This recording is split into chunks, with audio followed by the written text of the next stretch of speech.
Brought to you by TechnoSpark 20 series smartphones. I'm superhuman. जब जनाधार खिसकता है और जिस काम के लिए वो जाने जाते हैं, गुंडाई करना, धमकाना, बूथ कैप्चरिंग करना, वो कर नहीं पा रहे हैं। जनता ने नकार दिया है।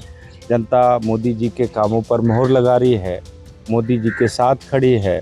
तब इस नाते वो ये सब ड्रामा कर रहे हैं, धरने पे बैठ रहे हैं या कहीं बैठ रहे हैं। वैसे मेरी जानकारी भी नहीं है, आप बता रहे। सहसमान में उनका भी आरोप था पुलिस प्रशासन पर कि उनके बस्ते फेंक दिए, पर्चियां लोगों की फाड़ के फेंक दी, समाजवादी के वोट नहीं पड़ने दे रहे, जबकि बीजेपी के बूथ पर भारी संख्या में लोग वहाँ पे मतदान करने के लिए पर्ची बनवा रहे। वो गलत कह रहे हैं। देखिए, धमकी तो वो दे रहे हैं। उनके पिताजी ने अभी 2 दिन पहले कहा, प्रशासन को वो लगातार थ्रेड कर रहे हैं। उन्होंने कहा कि मैं आसपास के ज़िलों से बुलाकर, पूरे उत्तर प्रदेश से बुलाकर थानों का घेराव करेंगे। ये थ्रेड है और प्रशासन को धमकी है। तो इसलिए वो इसी तरह से अपने कामों को छुपाने के लिए, अपनी गुंडाई को छुपाने के लिए प्रशासन को गुमराह कर रहे हैं। उनके पिताजी ने खुलेआम वायरल वीडियो है, उन्होंने कहा कि जो वोट नहीं देंगे उनको हम देख लेंगे। कि वो कह रहे हैं नहीं, प्रशासन मेरे पिताजी को बाहर नहीं कर सकता है, जबकि कानूनन वो ज़िले में नहीं रह सकते हैं। तो कानून का उल्लंघन क्यों करना है? अगर वो ऐसा कह रहे हैं, मैंने नहीं सुना है, मुझे आपके ही सुबह आज तक वालों ने ही कहा कि वो कह रहे हैं नहीं, मेरे पिता तो बिजनौली में बैठे हुए हैं।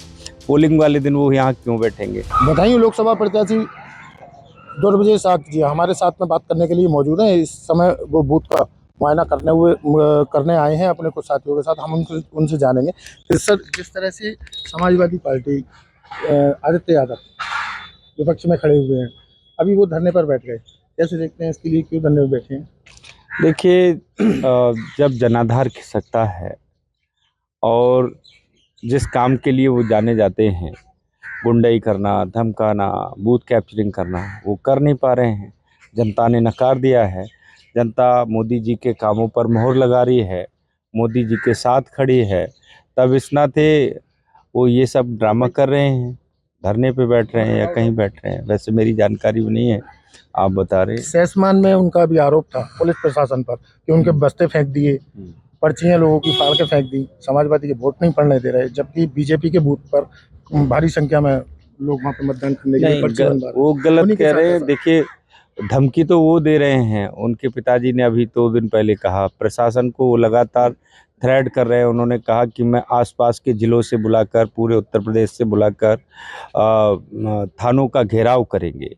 ये थ्रेड है और प्रशासन को धमकी है। तो इसलिए वो इसी तरह से अपने कामों को छुपाने के लिए, अपनी गुंडाई को छुपाने के लिए प्रशासन को गुमराह कर रहे हैं। उनके पिताजी ने खुलेआम वायरल वीडियो है, उन्होंने कहा कि जो वोट नहीं देंगे उनको हम देख लेंगे।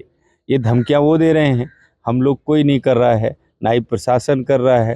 तो ऐसे आज सुबह आप में से ही मीडिया के किसी व्यक्ति ने मुझे बताया कि वो कह रहे हैं नहीं, प्रशासन मेरे पिताजी को बाहर नहीं कर सकता है, जबकि कानूनन वो ज़िले में नहीं रह सकते हैं। तो कानून का उल्लंघन क्यों करना है?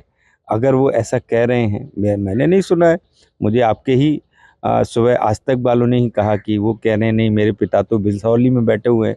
पोलिंग वाले दिन वो यहाँ क्यों बैठेंगे? तो अब ये सब चीज़ें प्रशासन को गुमराह करने के लिए हैं। हर बूथ पर जा रहे हैं, मुआयना कर रहे हैं। किस नज़र से देखते हैं कि चुनाव जो हो रहा है, मतदान किसको हो रहा है? देखिए, निष्पक्ष मतदान हो रहा है और बहुत भयमुक्त मतदान हो रहा है। लोग बढ़ चढ़कर हिस्सा ले रहे हैं और निर्भीक हो के साथ मतदान कर रहे हैं और भारतीय जनता पार्टी के पक्ष में मतदान कर रहे हैं। लोगों का मोदी जी की नीतियों पर भरोसा है और उत्तर प्रदेश भी खुशहाल हुआ है, गुंडा मुक्त हुआ है। इस नाते बदायूं में बड़ी मात्रा में सर्व समाज का, सभी जाति बिरादरियों का, लोग जाति बिरादरी से ऊपर उठकर, ऐसा नहीं है पर्टिकुलर कोई एक जाति का वोट मिल रहा हो, वो पर्टिकुलर कोई जाति की बात कर रहे हैं, लेकिन मैं कह रहा हूँ वो जिस जाति की बात कर रहे हैं उस जाति में भी हमको बड़ी मात्रा में वोट मिल रहा है, सभी जातियों का वोट मिल रहा है। इसलिए बीजेपी जीतेगी यहाँ और रिकॉर्ड मतों से जीतेगी। ये थे बदायूं बीजेपी प्रत्याशी दुर्विजय साक्ष जी, जिन्होंने बताया कि बदायूं लोकसभा से बीजेपी की एक बड़ी जीत हासिल हो रही है। शिवपाल यादव पर निशाना साधते हुए उन्होंने कहा कि शिवपाल यादव और आदित्य यादव जिस तरीके से आरोप और प्रत्यारोप लगा रहे हैं वो उनकी प्रवृत्ति दूसरे तरीके की है। जनपद संभल से अनूप कुमार, यूपी तक।